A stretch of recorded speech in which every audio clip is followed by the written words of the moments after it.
اعوذ باللہ من الشیطان الرجیم بسم اللہ الرحمن الرحیم۔ سورہ الفجر شروع کرتا ہوں اللہ کے نام سے جو بڑے مہربان نہایت رحم والے ہیں۔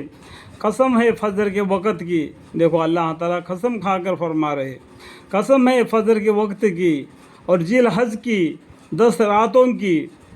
ذی الحج کی 10 رات معلوم ہے نا، تو 10 دن ذی الحج کے روزہ ہوتے ہیں، اس کے اندر حج ہوتا ہے 1 دن، اور 4 دن صبح نماز کے بعد میں وہ تیسرا کلمہ پڑھا جاتا ہے۔ اور جفت اور طاق کی، اور جفت کی اور طاق کی، یہاں پر 1 نمبر لکھا ہے، یہ بازو میں دبی معنی ہے، دیکھو میں انگلی سے دکھا رہا ہوں، یہاں پر ہے، پڑھنے سے معلوم ہو جائے گا کہ ذی الحج کی 10 راتوں کی اور جفت کی اور طاق کی، اور قسم ہے رات کی جو چلنے لگے۔ اللہ تعالیٰ رات کا بھی قسم کھا کے کر رہے اور فجر کا بھی قسم کھا کے برتا رہے۔ قسم ہے رات کی جو چلنے لگے، یعنی گزرنے لگے۔ جب رات گزرے گی تو صبح آئے گی، صبح گزرے گی رات آئے گی۔ اللہ تعالیٰ صبح اور رات کا دونوں کا بھی، یعنی دن اور رات کا بھی قسم کھا کے بتا رہے گزرنے والے۔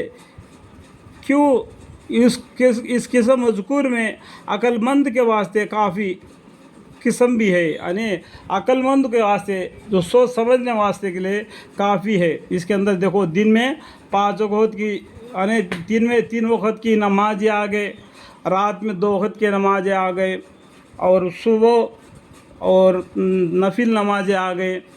اور ابھی دن بھر چلتے پھرتے اٹھتے ہمیشہ اللہ کے ذکر میں مشغول رہے، سوئے تو اللہ کے نام لے کے سوئے۔ کیا آپ کو معلوم نہیں کہ آپ کے پروردگار نے قوم عاد یعنی قوم ارم کے ساتھ کیا معاملہ کیا؟ دیکھو یہاں پر ایک عاد بول دیا۔ کیا آپ کو معلوم نہیں کہ آپ کے پروردگار نے قوم عاد کے طرف کون آئے تھے؟ ہود علیہ السلام آئے تھے، لیکن ہود علیہ السلام کو نہیں ماننے پر عاد کی قوم پر عذاب نازل ہوگی۔ اس کے بارے میں اور دوبارہ، یعنی قوم ارا کے ساتھ کیا معاملہ کیا؟ ارم وہ کہاں ہے وہ میرے کو معلوم نہیں، ٹھیک ہے،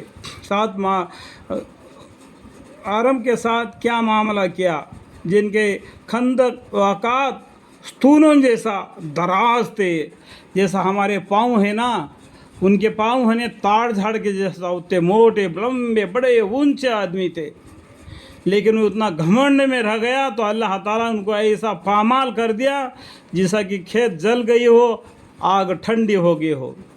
اور جن کی برابر زور اور قوت میں دنیا بھر کے شہروں میں کوئی شخص نہیں پیدا کیا گیا۔ اتنا طاقتور آدمی، جیسا کہ تاڑ جھاڑ کے جیسا پاما ہے، تو دیکھو وہ آدمی کس طریقے سے ہوگا، اس کا جسم کتنا بڑا اونچا ہوگا۔ وہ پہاڑوں کو تراش کر مکانیں بناتے تھے، لیکن اللہ کی ناشکری کرنے کی وجہ سے وہ لوگ برباد ہو گئے، عذاب میں مبتلا ہو گئے۔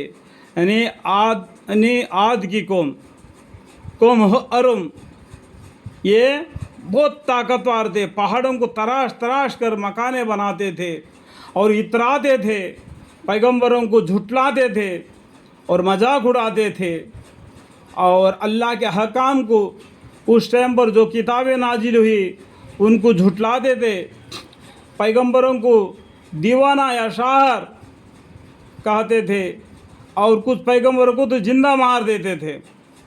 اس طریقے سے اپنا طاقت اور قوت کو بارے میں گھمنڈنے میں آگے اللہ کے ناشکری کیے۔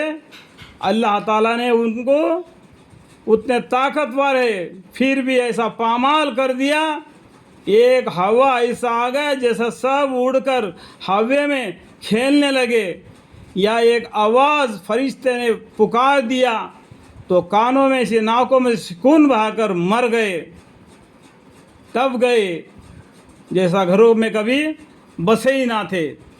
اللہ تعالیٰ کا عذاب ہی بڑا شدید، سمجھانے کے بعد بھی نہیں سمجھے تو اللہ تعالیٰ ان کو ان کے شرارتوں کے کو بدلے میں آپ کو معلوم ہے کہ قوم یعنی ان کو عذاب کر دیا.